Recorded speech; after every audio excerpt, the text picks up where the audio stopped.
Hello again, everybody, and welcome back. My name is Tom Nelson, and this is a continuation of the Diabetes Control 6 Steps to Gaining Complete Control Over Diabetes. This is now lesson number 5, and finally we've reached step number 1 of the 6 steps. All of the previous videos prepared you for this movement, this step. So this step is going to be restoring leaky gut and bacterial diversity, part 1. So the last video, you learned about the beneficial bacteria population in your intestines. You learned that there's 100 trillion of them if everything is healthy, and that your life and health actually is highly dependent on it. The beneficial bacteria in your intestines, again, are often referred to by many experts as the forgotten organ. Even though it's not attached like your other organs, it's equally as important. You depend solely on it. It is that important. It even controls your cognitive function, your personality, your weight, and especially your health. So these bacteria form that very unusual codependency with us humans. Neither of us could live without the other. It's that important. So each species of bacteria, we said that there was 100,000 different species in your colon primarily, and 100 trillion different species of total of all the bacteria in there if everything is healthy. So each of those species of bacteria are capable of producing very specific enzymes that are going to be required to break down the food that they eat. They don't produce the enzymes to break down things like processed foods or junk food or fast foods. They primarily are going to be focusing on the healthier bacteria that typically feed off of vegetables and fiber. So only if you eat the right foods are those beneficial bacteria going to be fed. If you eat a bad diet, you feed the wrong bacteria, and often they're going to be pathogens. So remember the Firmicutes family, the Lactobacillus and the Bifidobacteria, those are the two most common ingredients in probiotics. They are lactic acid producing bacteria. They're the ones that produce butyrate, propionate, and acetate. But recall in the last videos we talked about butyrate in particular. Butyrate is what feeds those very important epithelial cells that make up that intestinal lining throughout your intestines. So the butyrate feeds those epithelial cells and it keeps them healthy. So if you're eating lots of fiber and you're eating lots of vegetables, you're feeding your epithelial cells and those Lactobacillus and Bifidobacteria bacteria, and you are keeping everything healthy. So the butyrate, again, feeds those epithelial cells, and if they are healthy, they're going to promote healthy goblet cells. If you remember the goblet cells, in turn, if they're healthy, are going to produce that mucus protective layer that completely coats the lining of your intestines. It provides a home for your beneficial bacteria that they partner with, and it's going to provide a home for the the white immune cells that are going to be so important.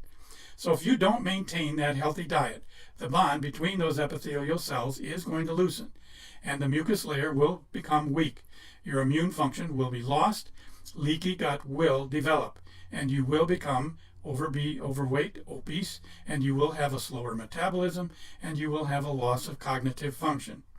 Pathogens and toxins pass through those leaky bonds, through that epithelial cell lining, which, by the way, is only one cell layer thick, and that means that it's 1/10 the diameter of one of the hairs on your head. It's that thin, but it's so very, very important. But it can do its job if you take care of it. Pathogens and toxins can pass through between those epithelial cells and get into your tissues surrounding the intestines. The bloodstream will pick it up. It'll distribute it throughout your entire body. And that is going to set up all kinds of issues, starting with inflammation, because the cells all throughout your body, their antigens, are going to be sensing their presence and going to be signaling the immune system to get rid of them. And it's going to set up those immune function issues, and it's going to get very serious. So pathogens and toxins can easily pass into your bloodstream and end up throughout your body. The risk of developing a disease then, including cancer, significantly increases. So once you understand this concept of mutual dependence and you begin to do your part in supporting and promoting the health of this forgotten organ, your health is going to improve dramatically. Recall that they now have identified those 4 primary families of bacteria, the phylums, as scientists call them, and 2 of those are dominant. That's the Bacteroidetes, you hopefully will become dominant, and the Firmicutes, which is also the other dominant. Together they comprise about 90% of the entire 100 trillion bacteria that are going to be in your gut. So when the Bacteroidetes family dominates, which is your goal, a person is going to be healthy. When the Firmicutes family dominates, they're not. And that's typically where many adults are today, especially including anyone that's overweight and anyone that's diabetic. They all, almost universally, have a Firmicutes family dominance in their intestines. So when the Bacteroidetes family dominates, which is again our goal, the cognitive function is going to be at its peak. You're going to approach and maintain your ideal weight. You'll have an elevated metabolism, which means you're going to have tons and tons of energy.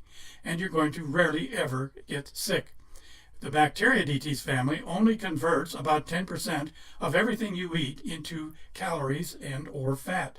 But the Firmicutes family converts about 80% of everything you eat into calories or fat. So when the Firmicutes family dominates, you're going to have less cognitive function. It's going to falter. And your weight is probably going to be very difficult to manage, and you're typically going to be overweight and morbidly obese even. Your metabolism is going to slow down significantly, and you're going to become a victim of the flu and the colds and viruses that come through.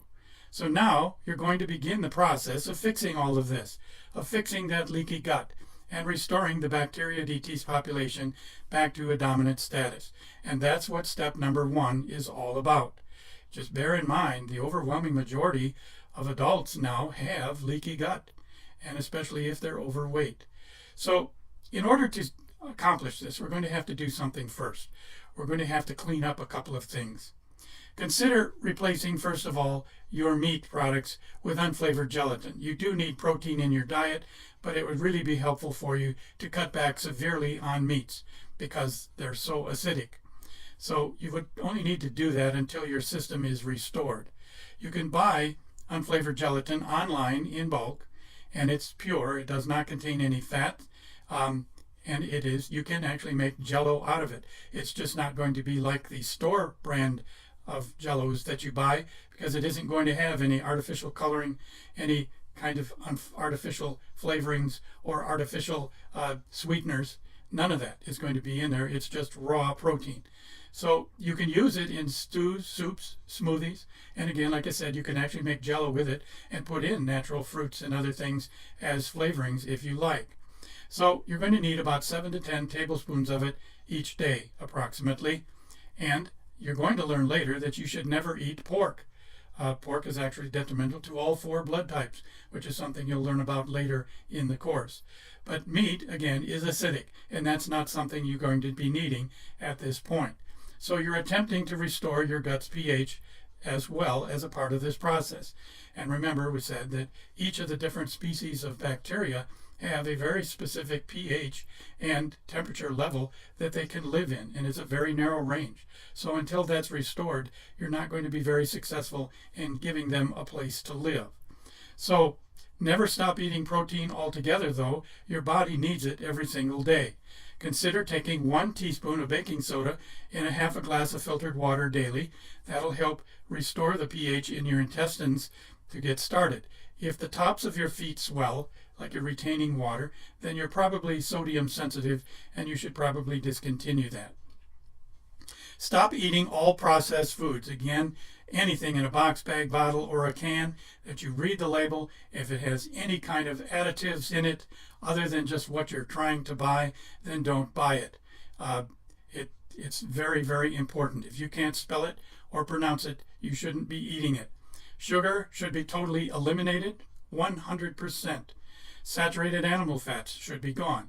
Anything deep fried, so anything that has vegetable oil, palm oil, safflower oil, soybean oil, canola oil, corn oil, cottonseed oil, peanut oil, sesame oil, or rice bran oil, Those are the oils that are typically used to make deep fried foods, and they are an absolute no-no. You should get them out of your diet completely. So let's simplify the oils a little bit. You need healthy oils in your diet every single day, as you're going to learn in step number 3. But the only healthy oils for you are coconut oil, which is extra virgin only, not the processed coconut oil, and extra virgin olive oil. Those two are very important in your diet. You should consume at least 2 tablespoons of each every single day. And the coconut oil and the olive oil are going to start killing off the Candida population and parasites that have taken over in your intestines because you lost so much of that beneficial bacteria. I know we haven't covered this. We're going to get into this later, and there are separate videos that talk about this. But when you lost that beneficial bacteria balance, those took over. And you cannot win until you get those back under control. And so that's how you're going to do it. You're going to use olive oil and coconut oil, which are antifungal, they're antiviral, they're antibacterial. They're going to start helping rebalance things on their own. They're going to start killing off some of the pathogens and helping to restore the environment that's needed in order for you to succeed. So you're going to need to do that for at least 3 weeks prior to taking any probiotics, which we'll get into here. So it's important that you understand why you're taking extra virgin coconut oil and olive oil. As I said, your bacteria balance went out. Candida, yeast fungi, which is going to cause toenail fungus, jock itch, vaginal issues, yeast infections of all types. That is the cause, and when that beneficial bacteria population declined and they took over, then that's when you start suffering from these other issues, because that population is so big, and it does populate throughout your entire body. So it's going to take a few weeks of taking the olive oil and the coconut oil to restore that, and that space that they're occupying is going to be needed for the beneficial bacteria that you're going to restore. Those Candida and parasites produce massive amounts of acidic toxins every single day, especially during the night. And that in itself is going to alter the pH in your gut, and it will generate heat. And that's why they're doing it, is they're creating an environment that is suitable for them so that they can flourish. So we're going to be reversing that. Again, coconut oil and olive oil are both very powerful antifungal, antibacterial, but only the bad ones, and antiviral agents, and again, only the bad viruses. So they're going to kill that Candida and the parasites as soon as they touch them. They break down what is called a fatty protective shell that they have, and they will die. Then, immediately, after about 3 weeks minimum, if you've got toenail fungus, you've got other forms of Candida or fungi issues on your skin, then you might go just a little longer to ensure that you've got that population under control. But you can start taking prebiotics immediately, and that means taking potato starch, 4 tablespoons each and every day. There's others like FOS and inulin that you can take, and guar gum is another. Those are all very good prebiotics, but typically the potato starch is going to be sufficient to get the job done. But a warning, start very slowly. The potato starch is going to feed all of the bacteria in there, but it's going to feed 60-40, the good bacteria and the bad. And because you've got a large population of bad bacteria, you're going to get a flare-up of issues in there when you start taking potato starch, and you're going to get some discomfort, some gas, some bloating, and possibly even some abdominal cramping and pains. But tough it out. Start small. Only take about a half a teaspoon of the potato starch the first day, and each day increase it and measure your reaction. You're going to get some, but expect that, but tough some of it out. Just gradually over about a 2-week period, work your way up to those 4 tablespoons of potato starch. Start taking 3 tablespoons of apple cider vinegar and mixing it with water and sipping it throughout the day. It must be organic with mother, and it should say that on the label. It's going to be a little bit cloudy, and if you tip it up, you'll see that the bottom has a layer of residue. That is because it is organic, and that's what you want.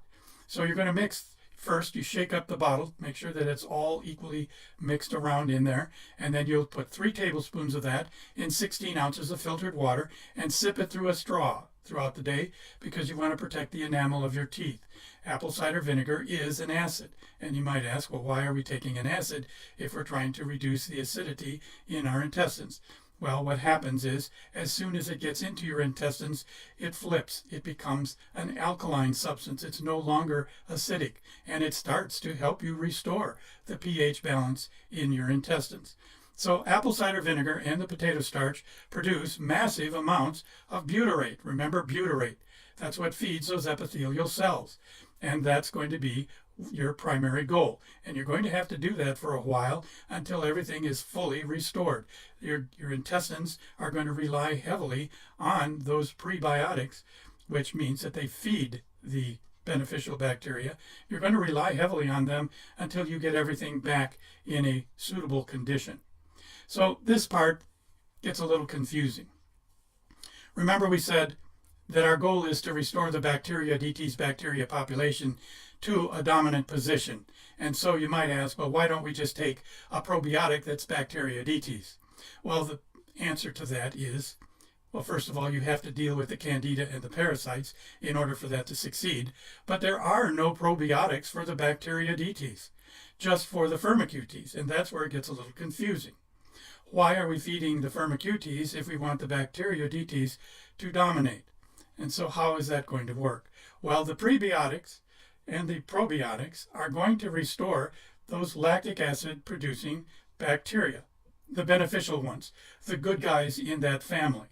And as they progress and as they grow and they restore the epithelial cells to their full health and the leaky gut is healed, then the prebiotics and the other things you're going to do are going to eventually bring the Bacteroidetes family to its dominant rightful place. These prebiotics and the other things you're eating, the good foods you're eating, are going to feed the Bacteroidetes family 60% and the Firmicutes family 40%. So you can see that slowly but surely you're going to get where you need to be. So the answer is that you have to restore those lactic acid butyrate producing bacteria first. That's the Lactobacillus and the Bifidobacteria. They have to be brought back first in order to heal the leaky gut and restore the epithelial cells and get the environment back to where it really should be. So it's a collaborative effort. So hopefully your mind isn't becoming completely mush, but take a few minutes to let all of this settle in. Or go over it again if you need to, as many times as you need to, or stop it to take notes. But it's very important that you get a very good understanding of this. The next video is going to finish presenting step number 1 in part 2, and it'll include how you monitor your progress as you progress through this program. So now proceed to lesson number 5, step number 1, which we finally got to, and part 2. Hope that isn't too confusing. It's going to be how you finally do step by step, adopt, and to put into place all of the steps to finally restore your leaky gut. So thank you for taking the time to watch this video. Please pay it forward and share what you learned with others. Thank you.